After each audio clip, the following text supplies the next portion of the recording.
Assalamualaikum warahmatullahi wabarakatuh. Salam sejahtera untuk kita semua. Teman-teman yang saya cintai, sesi kali ini saya ingin menjelaskan tentang amar ma'ruf dan nahi mungkar. Tema ini menurut saya cukup unik karena konsep ma'ruf dan mungkar itu sebetulnya sudah ada sejak zaman jahiliyah pra-Islam. Dulu orang-orang jahiliyah pra-Islam mengenal kata ma'ruf itu sebagai sesuatu yang dikenal sesuai dengan makna yang terkandung di dalam kata itu.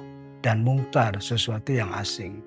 Pada saat itu mereka memahami bahwa sesuatu yang baik, sesuatu yang bisa diterima kalau sesuatu itu sudah dikenal di kalangan masyarakat mereka. Sebaliknya sesuatu yang mungkar kalau sesuatu itu dinilai asing atau baru dalam kehidupan masyarakat mereka. Teman-teman yang saya cintai, Islam kemudian mengadopsi kata ma'ruf dan kata mungkar itu dengan makna yang berbeda. Ma'ruf bukan hanya dikenal, tapi ma'ruf adalah sesuatu yang baik, sesuatu yang terpuji, yang itu datang dari perintah Tuhan. Lalu mungkar sebaliknya, yaitu sesuatu yang asing, sesuatu yang tidak baik, sesuatu yang membahayakan, yang tidak cocok untuk diamalkan atau untuk dijalankan dalam suatu masyarakat. Teman-teman yang saya cintai, menarik kenapa Al-Quran tetap mengambil kata ma'ruf dan mungkar menjadi konsep yang cukup penting dalam kehidupan bermasyarakat. Dalam salah satu ayat berbunyi, wal takum minkum ummatun yad'una ilal khairi wa ya'muruna bil ma'ruf wa yanhauna 'anil munkar wa ulaika humul muflihun. Hendaknya di antara kalian ada yang mengajak kepada kebajikan dan memerintahkan kepada yang ma'ruf dan mencegah perbuatan yang mungkar. Mereka itulah yang termasuk orang-orang yang beruntung. Teman-teman yang saya cintai, jadi ada 3 kata penting dalam ayat ini. Pertama, al-khair, al-ma'ruf, dan al-mungkar. Kata al-khair biasa diartikan sebagai satu kebajikan yang bersifat universal. Jadi karena universal dia datang dari ajaran yang sifatnya tidak mengenal tempat dan waktu. Tapi al-ma'ruf dia merupakan ajaran kebajikan yang sifatnya lokal, yang sifatnya tradisi yang hidup pada setiap masyarakat di mana mereka tinggal.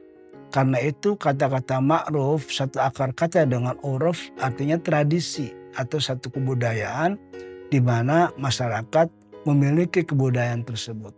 Maka konteks ketika kita menerjemahkan kata wa ya'muruna bil ma'ruf, kita hendaknya mengajak masyarakat kepada hal-hal yang sifatnya kebajikan tapi berkaitan dengan konsep kebudayaan, konsep kehidupan dalam masyarakat tersebut.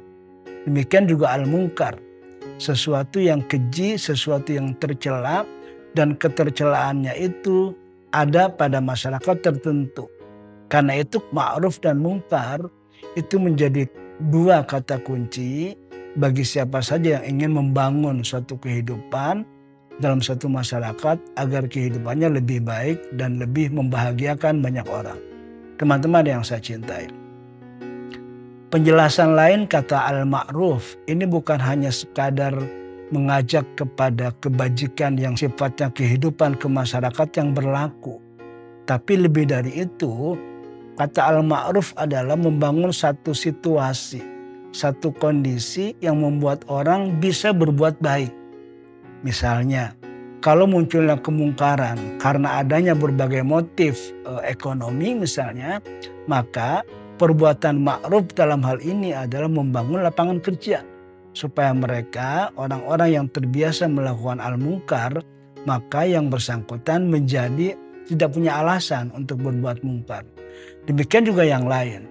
Kalau dalam masyarakat itu motif berbuat kejahatannya karena soal pengetahuan dan soal pendidikan, maka kata al-ma'ruf harus diterjemahkan dengan cara membangun lembaga pendidikan, sekolah, institusi training, institusi pembelajaran dan sebagainya. Agar motif-motif yang menjadi dasar dari kejahatan mereka itu sudah tidak dimiliki lagi, teman-teman yang saya cintai. Jadi strategi perjuangan yang benar adalah setelah kita memperkenalkan kebajikan-kebajikan yang sifatnya universal, kita kemudian memperkenalkan kebajikan-kebajikan yang sifatnya lokal, di mana masyarakat itu hidup. Yang tadi diterjemahkan dengan cara membangun situasi, menjawab dasar-dasar yang menjadi motif mereka, baik secara ekonomi maupun secara pengetahuan. Di banyak tempat seringkali memang agak kurang pas. Orang lebih banyak dan lebih mudah biasanya melakukan perjuangan mencegah kemungkaran. Padahal mencegah kemungkaran itu harus dengan solusi. Sebelum kemungkaran itu kita berantas. Karena itu ma'ruf harusnya didahulukan. Kita membangun sebuah situasi di masyarakat di mana orang ketika ingin berbuat jahat tidak ada lagi alasan karena motif-motif tertentu. Karena motif tertentu itu kita jawab dengan cara amar ma'ruf tadi itu. Nah di sini kemudian sanksi, hukuman, pemberantasan yang sifatnya kemungkaran bisa kita tegakkan, bisa kita laksanakan karena mereka melakukan kemungkaran bukan lagi motif ekonomi, bukan lagi motif pengetahuan dan pendidikan, tetapi memang di situ ada tabiat, ada satu keburukan dalam dirinya, ya ingin berbuat kemungkaran saja. Dengan demikian, orang yang seperti itu berhak memperoleh hukuman, memperoleh sanksi dari institusi yang berwenang atau bahkan dari kekuatan-kekuatan yang ada dalam masyarakat. Teman-teman yang saya cintai, saya akan akhiri tema ini, semoga ada manfaat buat kita bersama. Terima kasih. Assalamualaikum warahmatullahi wabarakatuh.